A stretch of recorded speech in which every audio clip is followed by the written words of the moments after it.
بسم اللہ الرحمن الرحیم۔ محترم ناظرین، السلام علیکم۔ رسول خدا صلی اللہ علیہ وآلہ وسلم کی حیات طیبہ میں ایک صحرائی عرب آپ کی زیارت کے لیے مدینہ منورہ کی طرف روانہ ہوا۔ راستے میں دیکھا کہ ایک کبوتری نے بچے دیے ہوئے تھے۔ اس نے کبوتری کے بچے اٹھا لیے اور دل میں کہا، یہ بچے حضرت صلی اللہ علیہ وآلہ وسلم کی خدمت میں بطور تحفہ پیش کروں گا۔ جب کبوتری نے اپنے بچے ایک انسان کے ہاتھ میں دیکھے تو وہ بڑی مضطرب ہوئی اور اس کے سر پر چکر کاٹنے لگی۔ وہ شخص مدینہ پہنچا اور مسجد نبوی میں گیا، حضرت کی زیارت کا شرف حاصل کیا اور کبوتری کے بچے آپ کی نظر کیے۔ کبوتری نے جیسے ہی اپنے بچوں کو دیکھا تو وہ تیزی سے زمین پر اتری اور بچوں کے گرد چکر لگانے لگی۔ پھر وہ اڑی اور کچھ دیر بعد واپس آئی تو اس کی چونچ میں غذا تھی، جسے اس نے چوزوں کے سامنے ڈالا اور اڑ گئی۔ پھر کچھ دیر بعد دوبارہ آئی اور اپنے چوزوں کے سامنے غذا ڈالی۔ اس منظر کو رسول اکرم صلی اللہ علیہ وآلہ وسلم اور دوسرے تمام صحابہ اکرام نے دیکھا۔ رسول اکرم نے اپنے صحابہ سے فرمایا، تم نے دیکھا کہ ایک کبوتری کو اپنے چوزوں سے کتنی محبت ہے؟ صحابہ نے کہا، بے شک یا رسول اللہ، آج ہم نے ماں کی ممتا کا یہ عجیب پہلو دیکھا ہے۔ حضرت صلی اللہ علیہ وآلہ وسلم نے فرمایا، مجھے اس ذات کی قسم جس کے قبضہ قدرت میں میری جان ہے اور جس نے مجھے برحق نبی بنا کر مبعوث کیا ہے، تم نے ممتا کی جو شفقت دیکھی ہے، اللہ اس کی نسبت ہزاروں گنا اپنے بندوں پر مہربان ہے۔ یہ سن کر صحابہ بہت خوش ہوئے اور انہوں نے خدا کا شکر ادا کیا۔ پھر حضرت صلی اللہ علیہ وآلہ وسلم نے حکم دیا کہ کبوتری کے بچے آزاد کر دیے جائیں۔ جالینوس اپنے دور کا مشہور حاذق طبیب اور بہت بڑا عالم تھا۔ ایک دن بیٹھے بٹھائے اس کے ذہن میں ایک سوال پیدا ہوا کہ خدا نے غلاظت میں پلنے والے سیاہ بھنورے کو کیوں پیدا کیا؟ اس غلیظ بھنورے کی پیدائش کا بھی کوئی فائدہ ہے؟ آخر اللہ نے بے فائدہ اشیاء کیوں پیدا کیں؟ کافی عرصہ جالینوس اس وہم میں گرفتار رہا۔ پھر قدرت کی طرف سے ایسا ہوا کہ اس کی آنکھوں میں درد شروع ہوا۔ جالینوس اگرچہ خود بہت بڑا طبیب تھا، لیکن اپنی تمام تر کوشش کے باوجود اپنی آنکھ کا درد ختم نہ کر سکا۔ دوسرے اتباع نے بڑی کوشش کی، لیکن اس کی آنکھ کا درد ختم ہونے میں نہ آیا۔ ایک دن ایک بڑھیا جالینوس کے پاس آئی اور اس سے کہا کہ میرے پاس ایک پڑیا موجود ہے جو کہ آنکھوں کے لیے بڑی مفید ہے، خاص طور پر درد چشم کے لیے اکسیر ہے۔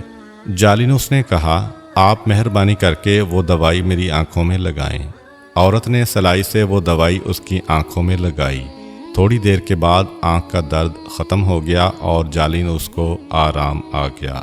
اس کے بعد جالینوس نے اس بڑھیا کو بلایا اور اس سے پوچھا کہ تم نے یہ لاجواب دوائی کس چیز سے بنائی ہے؟ عورت نے کہا، گوبر میں پائے جانے والے سیاہ بھنورے کو میں نے پکڑ کر مارا، پھر اسے دھوپ میں خشک کیا، اس کے بعد میں نے اسے کوٹا اور یہ وہی دوائی ہے جو میں نے آپ کی آنکھوں میں لگائی ہے۔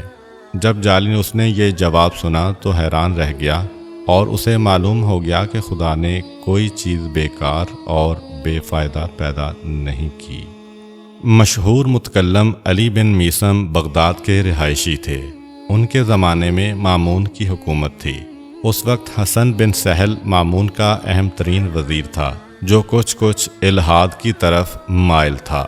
ایک دن ایک زندیق اس کے پہلو میں بیٹھ کر شیخیاں بگھار رہا تھا اور بہت سے افراد اس کی باتوں کو دلچسپی سے سن رہے تھے۔ وہ بدبخت یہ ثابت کرنے میں مصروف تھا کہ پوری کائنات از خود پیدا ہوئی ہے، اس کا کوئی خالق اور مدبر نہیں ہے۔ ابھی وہ اپنی یاوہ گوئیوں میں مصروف تھا کہ اتفاق سے علی بن میثم بھی وزیر کے دربار میں تشریف لائے۔ انہوں نے زندیق کی باتیں سنی تو انہیں سخت صدمہ ہوا۔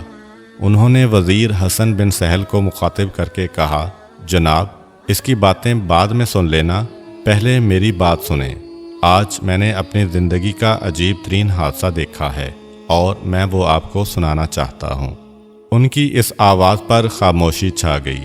وزیر نے کہا، آپ نے آج کیا دیکھا ہے؟ علی بن میثم یوں مخاطب ہوئے، آج مجھے آپ کے یہاں آنا تھا تو میں دریائے دجلہ کے ساحل پر گیا۔ تاکہ کشتی پر بیٹھ کر آپ کے پاس آ سکوں۔ میں نے دیکھا کہ ایک کشتی کسی ملاح کے بغیر چلتی ہوئی دجلہ کے کنارے آ کر لگی۔ لوگ اس پر سوار ہوئے۔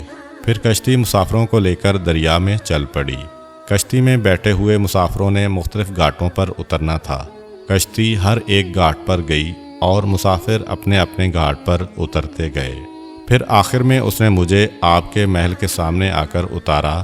اس کے بعد آپ کے پاس چلا آیا۔ زندیق نے جب یہ داستان سنی تو اس نے چیخ کر کہا، وزیر صاحب، اس شخص کی باتیں سننا وقت ضائع کرنے کے مترادف ہے۔ یہ تو مجھے احمق انسان معلوم ہوتا ہے۔ اس میں عقل و فہم کے نام کی کوئی شے نہیں ہے۔ وزیر نے کہا، آپ نے یہ کیسے فیصلہ کر لیا کہ یہ احمق ہے؟ زندیق نے کہا، جناب، اس سے بڑھ کر اور حماقت کیا ہو سکتی ہے کہ ایک کشتی ملاح کے بغیر خود بخود چل کر گھاٹ پر آئے اور مسافروں کو اٹھا کر مختلف گھاٹوں پر اتارے، جبکہ ہم سب جانتے ہیں کہ کشتی لکڑی سے بنی ہوئی ہوتی ہے۔ وہ جمادات کی ایک شکل ہے، اس میں تو روح ہے اور نہ عقل اور نہ ہی احساس ہے۔ آخر ایک کشتی سے یہ توقع کیسے کی جا سکتی ہے کہ وہ خود بخود سفر کرے اور مسافروں کو ان کی منزل مقصود پر اتارے؟ علی بن میثم نے فرمایا، وزیر صاحب، احمق میں نہیں، یہ خود ہے۔ اگر ایک کشتی ملاح کے بغیر سفر نہیں کر سکتی تو خدا را مجھے بتایا جائے کہ زمین، سورج، چاند، ستارے بھی تو جمادات ہیں، ان میں بھی روح نہیں ہے۔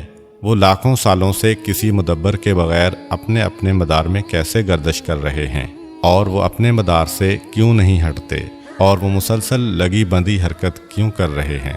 جبکہ کشتی تو ملاح کے بغیر نہیں چل سکتی، آخر یہ کائنات کا نظام کسی محرک و مدبر کے بغیر کیسے چل سکتا ہے؟ علی بن میثم کی اس تقریر سے زندیق کے ہاتھوں کے طوطے اڑ گئے۔ وہ سخت شرمندہ ہوا اور شرمندگی کی وجہ سے گردن جھکا لی، پھر خاموشی سے اٹھ کر وہاں سے چلا گیا۔ امید کرتا ہوں کہ آپ کو آج کی ویڈیو اچھی لگی ہوگی۔ اگر آپ کو ہماری ویڈیو اچھی لگی ہے تو ویڈیو کو لائک کریں اور مزید اس طرح کی ویڈیوز دیکھنے کے لیے ہمارا چینل سبسکرائب کر لیں۔ ملتے ہیں نیکسٹ ویڈیو میں، اجازت دیجیے، اللہ حافظ۔